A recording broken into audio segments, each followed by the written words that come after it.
Bonjour à tous, bienvenue sur ma chaîne YouTube, Maître Alves, avocat à Toulouse, de rue d'Oriol 31 400 Toulouse.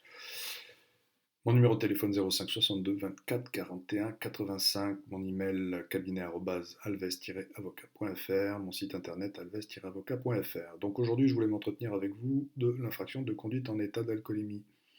Cette infraction, qu'il vaut mieux éviter au premier chef, est une infraction qui emporte un retrait de 6 points sur votre permis de conduire, et ce, que ce soit une infraction contraventionnelle ou une infraction délictuelle. Alors, la conduite en état d'alcoolémie est contraventionnelle euh, entre 0,25 et 0,39 mg par litre d'air expiré, sachant que pour les permis probatoires, c'est à partir de 0,1 mg par litre d'air expiré, donc il vaut mieux éviter toute erreur et tout mauvais comportement à ce sujet. Donc, lorsque vous êtes contrôlé pour une conduite en état d'alcoolémie avec un taux uniquement contraventionnel, sachez que ça ne peut pas donner lieu à rétention de votre permis de conduire sur le coin de la route, ni à suspension administrative. Donc on attend que le taux baisse et vous pourrez ensuite repartir, mais en revanche vous recevrez un avis de contravention. Sachez que cet avis de contravention, vous pouvez soit le payer, soit le contester. Vous le payez si vous ne contestez pas l'infraction, et donc ensuite vous recevrez une notification de perte de 6 points sur votre permis de conduire. Donc là, avant de payer, il vaut mieux être attentif à son solde de points. Et donc là, votre avocat en droit routier peut vous conseiller pour faire en sorte que votre permis ne soit pas invalidé. Parce que si vous n'êtes qu'à 4 points, par exemple, et que vous payez un avis de contravention à 6 points, et ben vous risquez de vous retrouver avec un permis, avec un solde de points nul et donc une invalidation.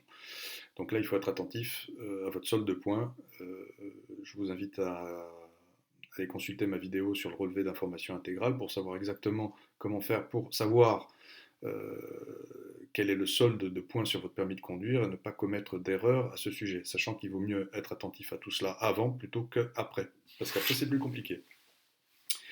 Donc ça, c'est la contravention de conduite en état d'alcoolémie.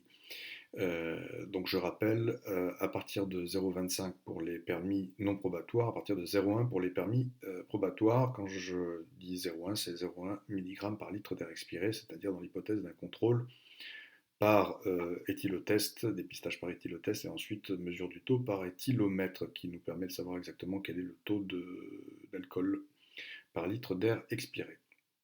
Alors, entre 0,25 et 0,39, c'est contraventionnel. À partir de 0,40, c'est délictuel. Alors là, c'est une toute autre histoire.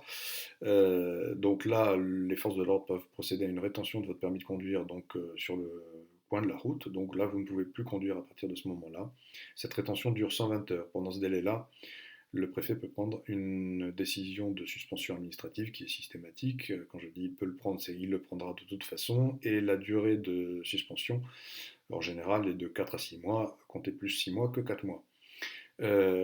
Donc cette décision de suspension administrative, elle vous est notifiée par courrier recommandé avec accusé de réception, et vous avez alors un délai de 2 mois pour écrire au préfet, dans le cadre de ce qu'on appelle un recours gracieux, pour demander soit une réduction de la durée au regard d'éléments professionnels, personnels que vous estimeriez de nature à pouvoir justifier une autre appréciation de votre situation et donc éventuellement réduire la durée de la suspension, soit pour demander, donc dans le cadre de ce recours gracieux, l'autorisation de conduire, mais avec un éthylotest anti-démarrage.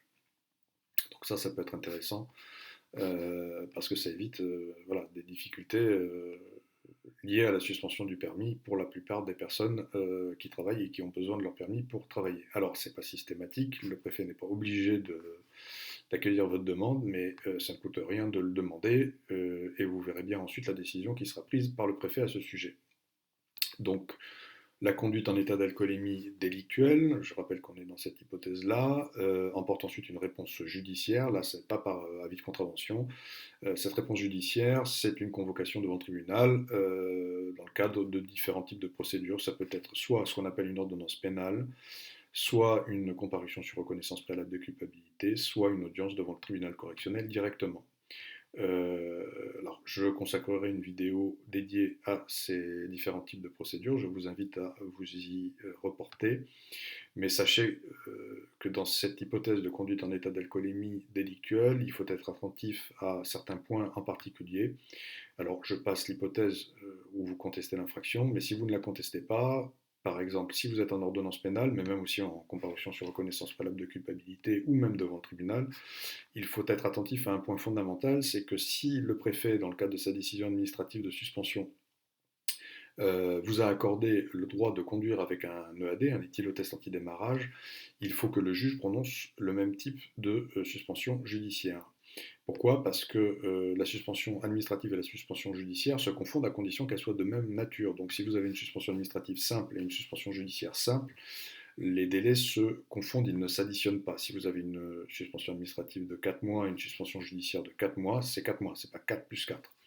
Mais il faut que les mesures soient de même nature. Donc si le préfet a autorisé une conduite avec EAD, si le juge ensuite, dans le cadre de la réponse judiciaire, ordonnance pénale, comparution sur reconnaissance préalable de culpabilité ou audience normale devant le tribunal, prononce une suspension judiciaire mais sans EAD, à ce moment-là, vous allez vous retrouver dans une situation très délicate, puisqu'en fait vous aurez conduit pendant par exemple 4 mois avec EAD, du fait de la suspension administrative, mais ensuite vous allez vous retrouver, si le juge prononce une suspension judiciaire de 4 mois, à devoir rendre votre permis pendant 4 mois et à ne pas pouvoir conduire pendant 4 mois en plus.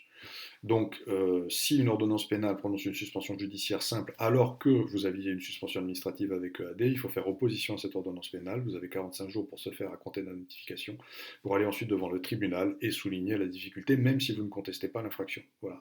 En général, ça ne fait pas de difficulté, le magistrat comprendra tout à fait, puisque la pratique en la matière est de prononcer une suspension de même durée pour qu'elle ne s'additionne pas, tout simplement. Pourquoi? Parce qu'en général, quand vous passez devant le tribunal, vous avez déjà récupéré votre permis à l'issue de la suspension administrative. Et donc l'idée, c'est pas de devoir rendre son permis alors même qu'on l'aurait déjà récupéré après avoir passé les visites médicales et toutes les formalités permettant de le récupérer à l'issue de la suspension administrative. Donc de la même manière, quand on passe en CRPC, en comparution sur reconnaissance préalable de culpabilité devant le procureur, il faut attirer l'attention du procureur de la République sur cet aspect-là du dossier. De la même manière, quand vous passez devant le tribunal correctionnel, il faut attirer l'attention du président du tribunal sur cet aspect-là du dossier pour ne pas vous retrouver avec une double peine, si l'on doit le dire en des termes assez simples. Voilà, je vous invite à vous reporter à mes vidéos sur ces différents types de procédures. Alors, une fois que vous avez été condamné définitivement, donc je ne parle pas de l'hypothèse où vous exercez les voies de recours, donc si par exemple vous êtes condamné par le tribunal mais vous faites appel, sauf à ce qu'il y ait exécution provisoire, mais en général c'est pas le cas, mais lorsque la décision pénale est définitive, elle est enregistrée par le FNPC, le fichier national des permis de conduire à Paris, au ministère de l'Intérieur, et donc là ça emporte retrait de 6 points. Donc là, même remarque que précédemment, lorsque vous avez fait l'objet de ce type d'infraction, c'est assez complexe, c'est assez technique. Consultez votre avocat en droit routier dès le départ pour procéder à une analyse exacte de votre situation, au regard notamment de votre solde de points, voir si vous pouvez faire un stage de récupération de points ou pas, ou autre mesure technique, mais là c'est trop compliqué à expliquer sur une vidéo YouTube, pour vous éviter de perdre votre permis tout simplement bêtement, puisque beaucoup de clients perdent leur permis bêtement parce qu'ils ne sont pas venus voir leur avocat en droit routier en temps et en heure et qu'ils viennent ensuite uniquement après quand c'est trop tard. Voilà, je vous souhaite une bonne journée, j'espère que ces informations vous seront utiles et je vous dis à bientôt.